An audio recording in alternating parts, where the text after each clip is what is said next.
Tapi sebelum masuk ke dalam materi itu, kami akan memperkenalkan diri. Perkenalkan, nama saya Agnesi dengan NIM 08 dan teman saya Justin dengan NIM 013. Saya Tatak dengan 003. Tanpa berlama-lama lagi, mari kita langsung saja ke materinya. Nah teman-teman, bilum tester itu adalah alat ukur yang digunakan untuk mengukur nilai tekanan sistem pembumian atau grounding pada suatu instalasi listrik. Nah, di sini terdapat nilai resistansi maksimal. Yang pertama, untuk ruang operasi dan ICU itu kurang dari 0,1 ohm, dan untuk ruang perawatan itu kurang dari 1 ohm. Dan sedangkan bangunan umum dan rumah sakit sesuai standar UIL itu kurang dari 5 ohm, teman-teman. Nah teman-teman, mengapa sih grounding itu penting? Nah, grounding ini memiliki beberapa fungsi penting. Yang pertama itu untuk keselamatan jiwa, yaitu melindungi manusia dari sengatan listrik, teman-teman, akibat kebocoran arus pada peralatan. Terus yang kedua, untuk proteksi peralatan, yaitu mencegah kerusakan alat akibat tegangan lebih atau sempalan petir. Yang ketiga itu menjaga stabilitas sistem agar referensi tegangan tetap stabil, sehingga peralatan dapat bekerja sesuai desainnya. Dan yang terakhir itu untuk memenuhi standar dan regulasi seperti UIL, SNI, IEC, serta IEE. Nah, apabila sistem grounding buruk dapat menyebabkan sengatan listrik, terus kerusakan alat, kebakaran, dan tidak lolos dari inspeksi keselamatan kerja atau K3, teman-teman. Nah, mari kita lanjut ke berikutnya. Kita lanjut bagaimana alat ini bekerja. Dasar perhitungannya itu menggunakan hukum Ohm. Artinya nilai tekanan atau resistansi diperoleh dari tegangan yang diukur dibagi arus yang dialirkan. Yang pertama, fall-off potensial atau 3 titik. Metode itu biasanya digunakan di lapangan. Dan untuk cara pemasangan, cara kerja itu bisa langsung cek video di deskripsi. Dan yang kedua ada metode Werner. Metode Werner itu dipakai untuk mengukur resistivitas tanah. Dan lanjut yang nomor 3 ada line on. Nah, alat ini tuh paling simpel di antara kedua ini, karena alat yang ini itu sama sekali tidak memakai kabel, jadi bisa langsung colok di ground yang mau diukur atau kabel. Kita lanjut ke tipe ground tester yang tersedia. Yang pertama tuh ada analog, ya gambarnya seperti ini ya.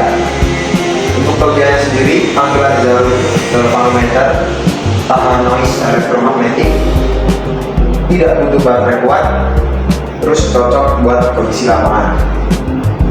Untuk akurasinya juga lebih rendah buat yang analog. Lanjut ke digital.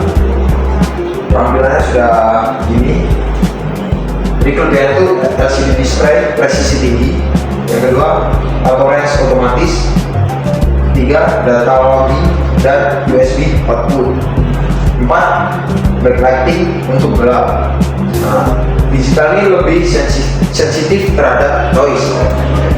Buat yang 3 ada light on. Itu tampilannya seperti ini.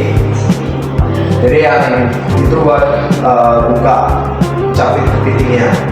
Kelebihannya itu memutus grounding. Kedua, pengukuran cepat dan aman.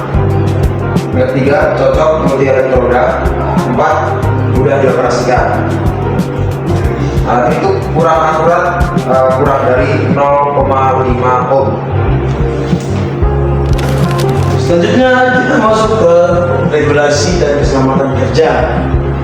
Nah, yang perlu teman-teman tahu, kalau kita akan melakukan pengecekan pada suatu ground, kita harus memenuhi standar yang berlaku seperti UIL 2011, SNI 040225, IEC 60364, terus ada IEE 81, dan yang terakhir ada NFPA 70. setelah semua standar dipenuhi, tentu kita harus mengutamakan keselamatan kita. Seperti ini, keselamatan kerja atau K3. Gunakan APD, jauhkan isolasi dan sepatu safety. Terus pastikan instalasi tidak bertegangan saat pasang elektroda atau pasak. Habis itu jangan ukur satunya atau petir, nanti jauh screw. Terus ada periksa kondisi kabel sebelum digunakan. Misalnya kalau ada kerusakan pada kabel kan bahaya tuh kalau kita mengukur. Habis itu lakukan bukan berdua. Maksudnya lakukan berdua, jangan berdua sendirian atau melakukannya bersama rekan. Karena kalau sendirian bisa terjadi bahaya bagi kita sendiri, teman-teman. Terus yang terakhir ada jauhkan elektroda dari pipa gas dan kabel bawah tanah. Karena nanti kalau pas diukur, kalau misalnya ada pipa gas dan kabel bawah tanah, itu tekanan liarnya sangat tinggi sekali. Jadi teman-teman ada membaca dan mengikuti hasil ukur. Yang pertama ada nilai lebih dari 1 ohm. Ini termasuk dalam kategori yang sangat baik. Terus tindakan yang diperlukan itu tidak, teman-teman, itu sudah sangat baik. Itu membangun sebuah gedung.